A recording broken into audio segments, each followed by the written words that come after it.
Acompanhe a história de José e sua família, que não se conformaram em ficar na mesma cidade e decidiram se mudar para Sarandi.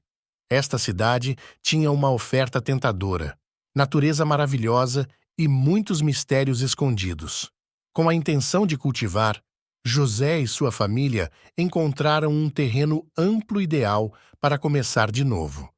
Mas desta vez, o destino deles marcado por um demônio alado e uma maldição antiga.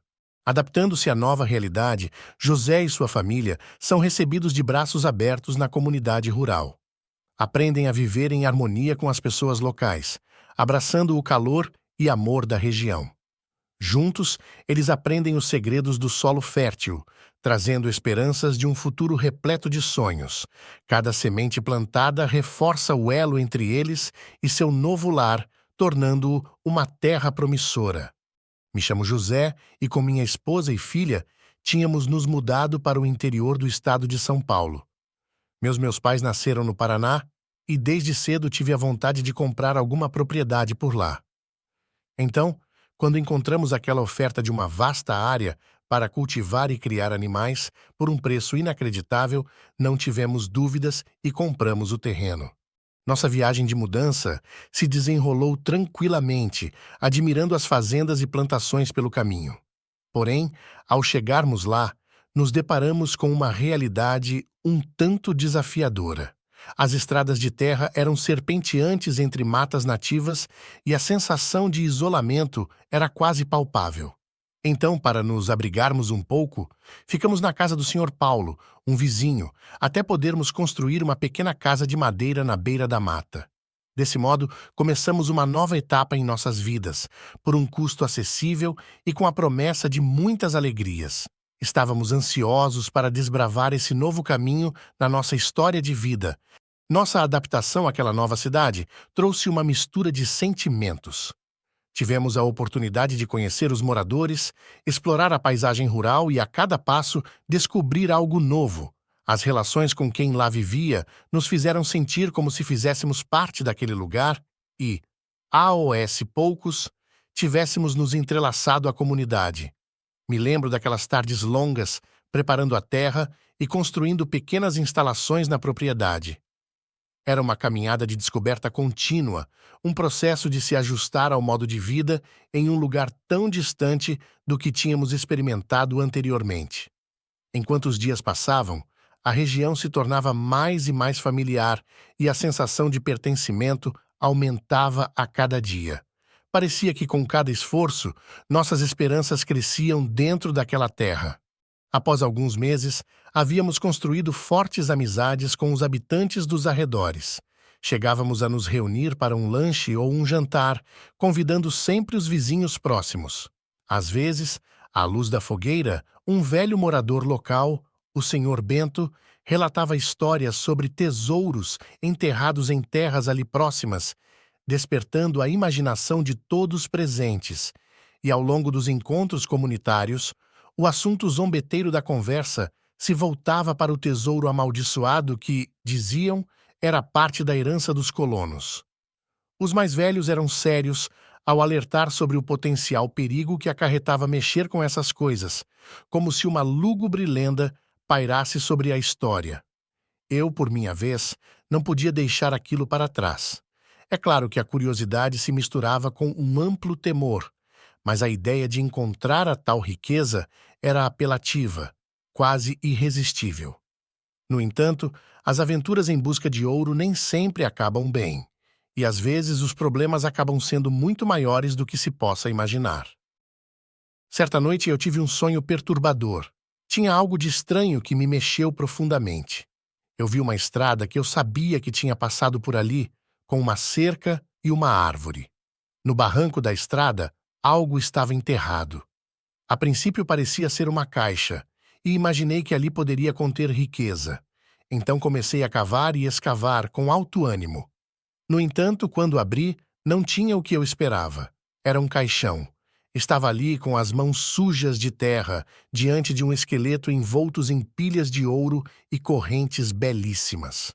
Foi tão real que quando acordei, meu coração batia como se quisesse sair pela boca. Contei o ocorrido à minha esposa e ela ficou tão aterrorizada quanto eu. O sonho parecia que era mais do que um sonho. Parecia como se o passado tentasse me dar algum recado. Minha esposa Silvia não reagiu bem quando falei do sonho. Ela sempre foi mais prudente do que eu, com os olhos abertos para as consequências de seguir lendas populares e sobrenaturais. Ela tentou me convencer a desistir de ir atrás do ouro, alegando que essas histórias não levariam a nada, exceto a problemas. Compreendi a preocupação dela, no entanto, não me dei por vencido. A ambição foi mais forte que tudo. Por isso, apesar da insegurança dela, meu desejo de descobrir a verdade por trás do sonho se tornou mais forte. Eu me sentia compelido a desvendar esse mistério, até que minha esposa hesitou. Passaram-se algumas semanas desde que meu sonho aconteceu, e minha esposa, Silvia, estava muito abalada. Ela não conseguia se aproximar da floresta para pegar madeira, pois tinha a sensação de que alguém estava a observando. Aquilo a assustou tanto que ela deixou de ficar sozinha em casa. Eu não conseguia ver minha amada daquele jeito, mas eu não entendia como ajudar, pois havia alguma força maligna rondando nossa casa e afetando a paz por a que antes reinava em nosso lar. Tomei a decisão de visitar o local que vi no meu sonho, aquela estrada, aquele lugar. Quando cheguei, tudo estava tão calmo, mas ao chegar mais perto, uma sensação estranha me consumiu e me impediu de cavar. Minha curiosidade era grande, mas foi logo suplantada por um medo inexplicável. Aquela sensação que me paralisou e me fez questionar se deveria prosseguir. Eu queria saber se de fato ali havia ouro enterrado, mas não tive a coragem de continuar. Por isso, voltei para casa, rezando para que aquilo tudo ficasse no passado, pois o sentimento que senti ao chegar lá foi algo maligno, uma presença que me fez arrepiar. Por isso, decidi que jamais voltaria lá. As coisas que em casa não estavam muito bem e eu não queria atrair ainda mais energias negativas para meu lar. Mas era tarde demais. O mal já havia me acompanhado e eu não sabia. Ao anoitecer, descansamos e jantamos, conversando bastante sobre o trabalho no sítio e outros assuntos. Ao irmos dormir, tive um sonho aterrorizante. Alguma criatura sinistra me perseguia no sonho tentando me apanhar. Não tinha como sair de lá, eu estava preso e não saía dali. Acordei assustado, em desespero, meu coração acelerado. E minha esposa acordou junto, o que foi ainda pior. Quando comecei a contar tudo, ouvimos um forte ruído vindo do telhado da casa. Ficamos paralisados, morrendo de medo, pois não tínhamos ideia do que aquilo poderia ser. Pedíamos ao Criador que nos ajudasse, mas ainda sentíamos a presença de algo tenebroso andando sobre o telhado da casa, prestes a derrubar nossa porta. Foi assustador aquele som alto e pesado que nos deixou paralisados, não sabendo ao certo o que fazer. Parecia que cada pedaço da casa tremia com o som, como se estivesse dentro de um tornado. Então, de repente, escutamos um som forte, quebrando o silêncio, e parecia que algo grande e pesado estava voando lá em cima do telhado. Um som como o bater de asas que nos deixou surpresos, como se um grande pássaro tivesse decolado. Foi algo verdadeiramente terrível e misterioso que ficou registrado para sempre em nossas memórias.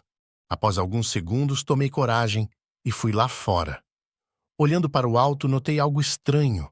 Uma criatura imensa planava sobre as folhagens, parecendo um morcego. A copa das árvores balançava ao seu passar.